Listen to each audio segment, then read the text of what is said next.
Yo sentí que era, bueno, una sociedad pobre, eso no me llamaba la atención, no pensaba ir a una sociedad opulenta, pero sí la falta de libertad o de libertades.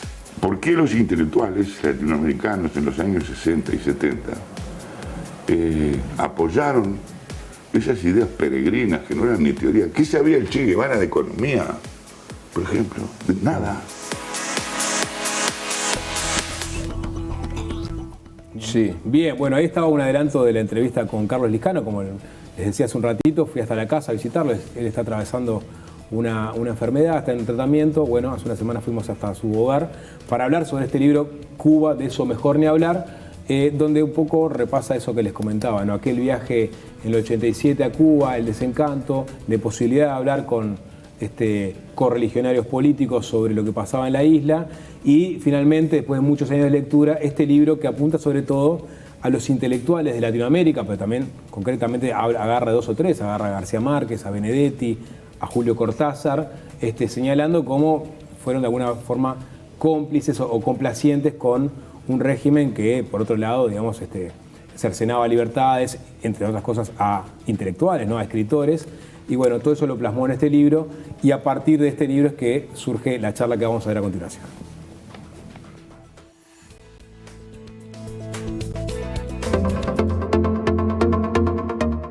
Carlos, capaz que para arrancar a hablar del libro, nos vamos al año 87, cuando haces la visita a La Habana, y ahí escribís un diario, que está publicado al final del libro, un diario sobre tu visión de lo que era la isla en ese momento, la revolución en ese momento.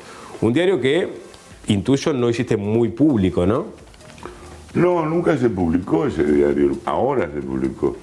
Eran anotaciones de un turista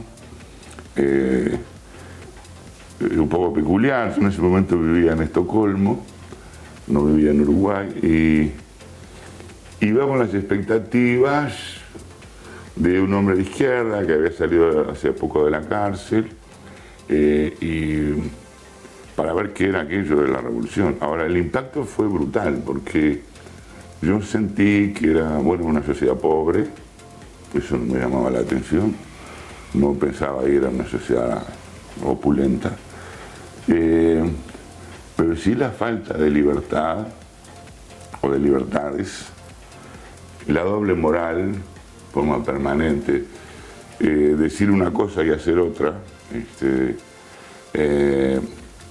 el poder de la burocracia del Partido Comunista. Había dos tipos de ciudadanos, una minoría que eran los dirigentes del partido y el pueblo trabajador, y la mentira en forma permanente. Yo qué sé, no había desocupados, pero había gente que no hacía nada. Entrabas a un restaurante y había 10 personas sin hacer nada, sin hacer nada. Y en un momento yo pensé, si yo fuera cubano estaría en la cárcel, igual que en Uruguay, por oponerme a ese sistema de autoritario, de doble moral, de mentira, corrupción.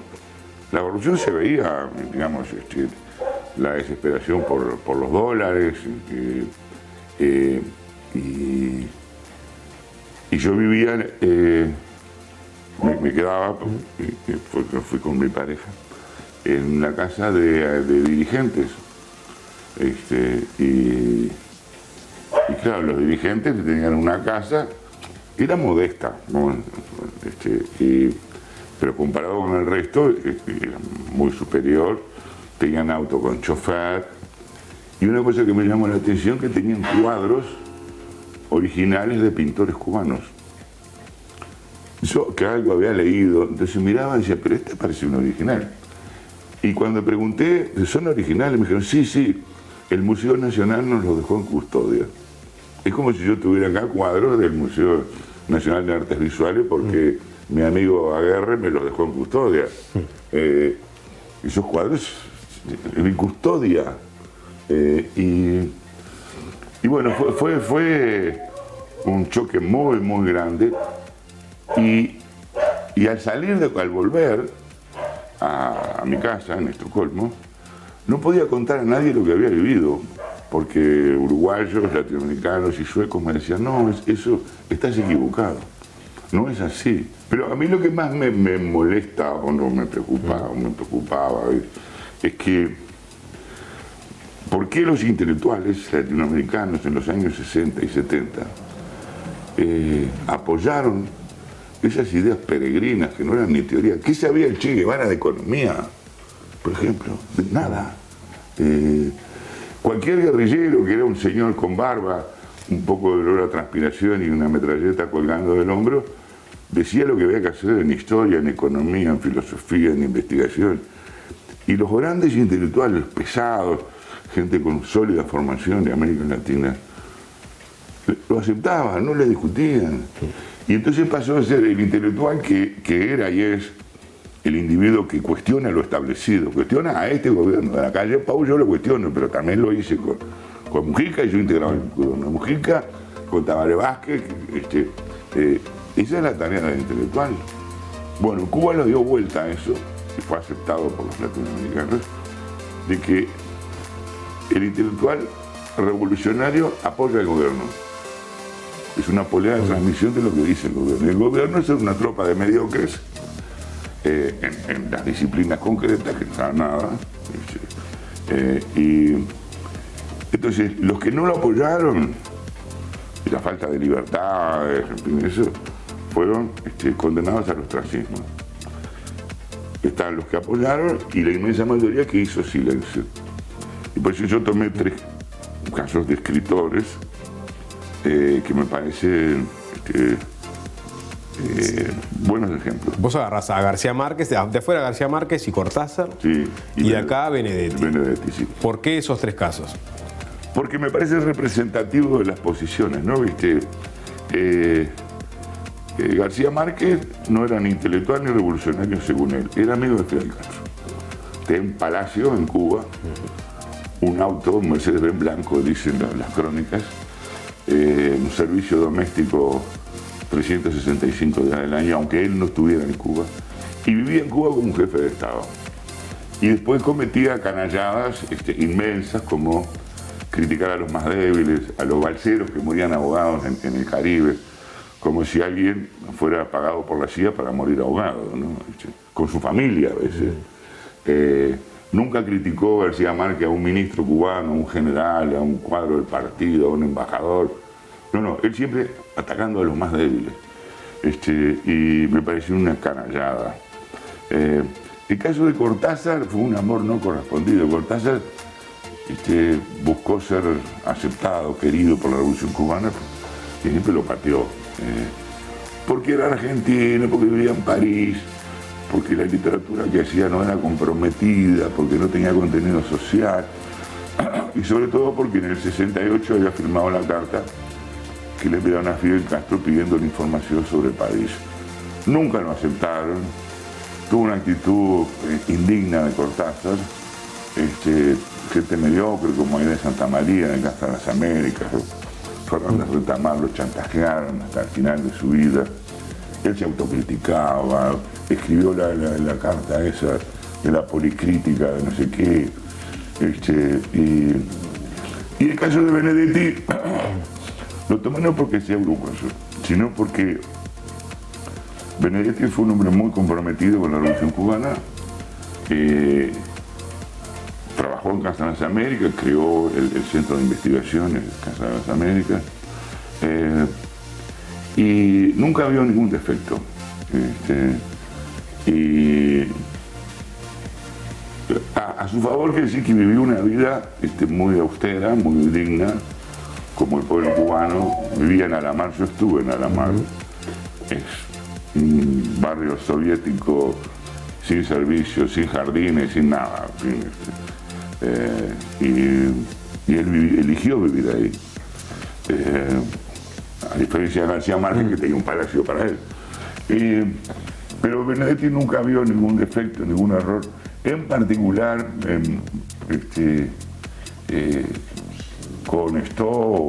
cubrió, le restó importancia en la persecución de los homosexuales, que fue terrible en Cuba, ¿no? Los encerraban en campos de trabajo forzados, niños de 18 años. Y el argumento era no porque eran maricones, porque en el tiempo se decía maricones y puto, vamos a entendernos, lo dice Benedetti, está escrito. No porque fueran maricones, sino porque eran poco viriles. A los 18 años, ¿quién es tan viril que te diga?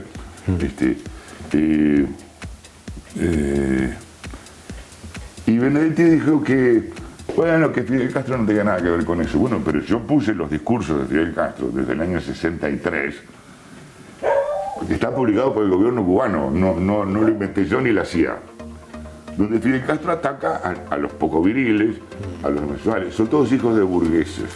O sea, que del proletariado no salen maricones. Los que tienen actitudes Elvis Preslianas, ¿no? Sí, Presley. Que la culpa de... Y este viejo de hormigón armado, que es Raúl Castro, dice que los que bailan twist son sospechosos. Ustedes son muy jóvenes, pero yo he bailado twist.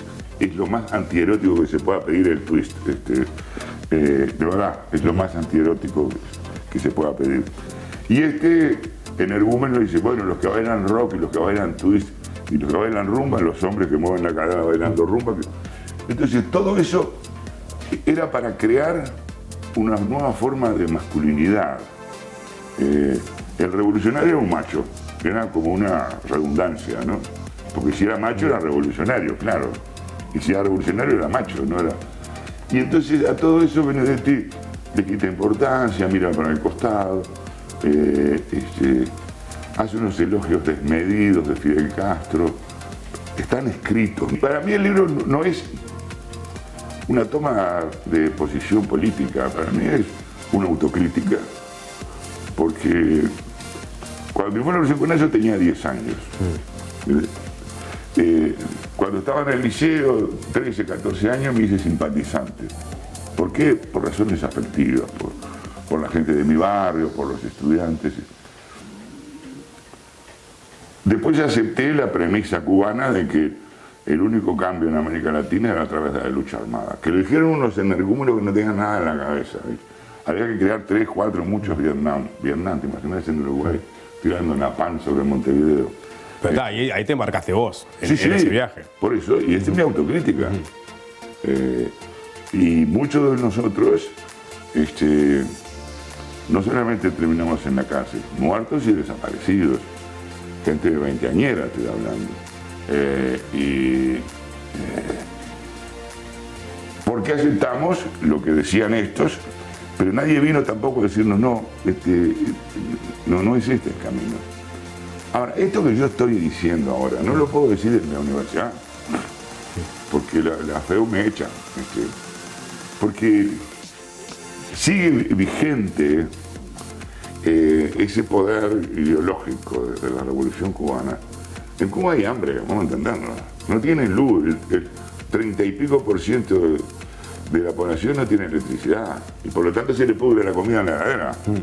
No puede tener un medicamento. Ahora, hoy, en este momento. Pero para cuando vos hablas de autocrítica, hablas de autocrítica por lo que hiciste en su momento, pero también hablas de autocrítica por no haber publicado un libro como estos en su momento, por propios temores. Pero, a ver, para publicar un libro como ese hay que tener una madurez política y humana, que no lo tenés a los 35, a los 40 años. No, está bien, pero hay gente que no viene de la izquierda revolucionaria seguramente no tendría ningún problema en sacar un libro como este. Parte de la autocrítica capaz que viene de alguien que tuvo sus temores de publicarlo. Pero la izquierda, si hablamos de la derecha, no va a publicar eso porque nunca amó la Revolución Cubana. Yo sí la quise.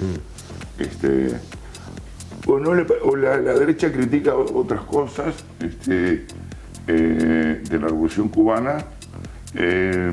Y la izquierda democrática pienso que no le interesa porque también está el problema de los votos. Alguien que quiera llegar a la presidencia del Frente Amplio, a la presidencia de la República por el Frente Amplio, si toma esa posición, se enemista con el Partido Comunista, por ejemplo, con el PIT-CNT, con la FEU. Entonces es mejor callarse la boca. De eso mejor Ahora, ni hablar. Como yo no soy candidato a nada, ni lo seré,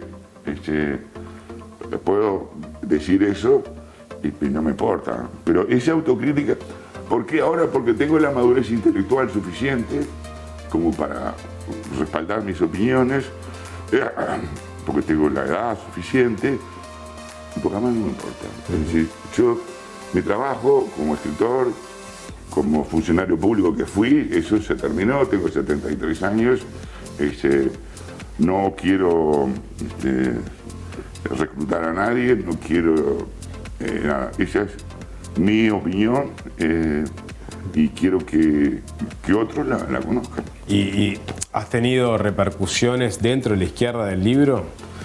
No, lo que ha habido es, bueno, ironías e insultos en las redes sociales.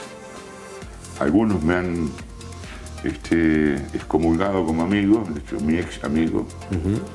Me han excomulgado como escritor, de hecho una especie de... Antes yo era un escritor, ahora soy una especie de escritor. Y después otra gente, pero nadie ha salido a hacer un ataque furibundo. Y tampoco ha habido apoyos abiertos, sí apoyos un poco secretos o vergonzantes. Y la prueba que está es que el libro lleva 13 ediciones, ¿no? O sea que se ha vendido porque hay gente que lo lee. Carlos, me quedan un par. Mencionás, hay varios escritores en realidad mencionados en el libro, intelectuales. Aparece, por ejemplo, Idea Vilariño, la citás, sí, ¿no? Defendiendo la revolución. Sí. ¿No? Y yo no sé si reivindicás o no, pero me da la impresión de que reivindicás a Galeano en cuanto a su cierta postura crítica con respecto a otros autores. Galeano al final tuvo una postura crítica, ¿no? Pero él apoyó y hay textos elogiosos de la Revolución Cubana, del Che Guevara, que va a ser una cosa que algún día la izquierda va a tener que discutir. El Che Guevara fue a dirigir la revolución en el Congo, de Rosario, Argentina, al Congo. Eso hay que imaginárselo ahora, que Carlos Lescano vaya a dirigir la revolución en el Congo. Y ustedes dirían, que está de turista, está de vivo, ¿quién le paga? Yo qué sé. Y Galeano sobre el final dijo, bueno, Cuba duele, no hay libertades, pero siempre tuvo una actitud. Yo lo reivindico al final, porque aunque tarde reaccionó, pero durante 40 años, los 50 años, fue uno de los sostenes. Muchos de los que agarraron las armas en los 60 en Uruguay venían también de la intelectualidad, ¿no? O sea, o gente que iba a ser escritora o ya era escritora. Sí. O sea, que eran personas que perfectamente podrían tener cierto raciocinio a la hora de darse cuenta de que quizás no era lo más viable hacer una revolución en un contexto como el uruguayo, en un territorio como el uruguayo. Y sin embargo lo hicieron. ¿Ahí qué pasó? O sea, y siguieron embelesados con la revolución, más allá del tiempo. Claro, ahí lo que pasó, ya entramos en un terreno que yo no me animo a entrar, porque... Digo, compañeros tuyos, ¿no? Sí, bueno, lo mismo. Vos mismo. Porque se le ocurrió que en Uruguay había que hacer una guerrilla, lo que sé, era absolutamente ridículo, porque cuando uno mira los números, creo que entre las Fuerzas Armadas y la policía tenían 60.000 hombres, o sea, el 2% de la población, y los tucumanos llegaron a 100, 150. Lo que cayó preso, muchísimo, pero los que eran tucumanos eran muy pocos. Pero bueno, le creímos y hubo, increíblemente, gente muy formada que aceptó las bobadas que decía el MLN, el asalto a Pando, ¿qué fueron a hacer a Pando? ¿No? Bueno, los secuestros son violaciones de los derechos humanos muy graves y nosotros los hicimos. Digo nosotros porque yo me siento responsable. Yo no tenía nada que ver, pero si vos estás en esa organización y no te vas, ¿y qué pasó? No sé, eso los historiadores, los economistas, sociólogos, psicólogos lo dirán, yo no. Y lo que pasa es que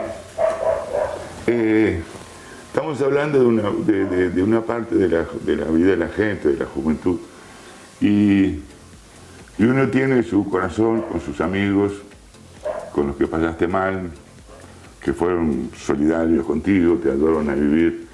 Entonces, nadie sale de cuchillo en mano, excepto con algunos, con Fernández Huidobro, por ejemplo, yo no le di un palo porque lo considero un traidor, tipo una basura. Insultó a los familiares de los desaparecidos y él terminó en brazos de Manini Ríos.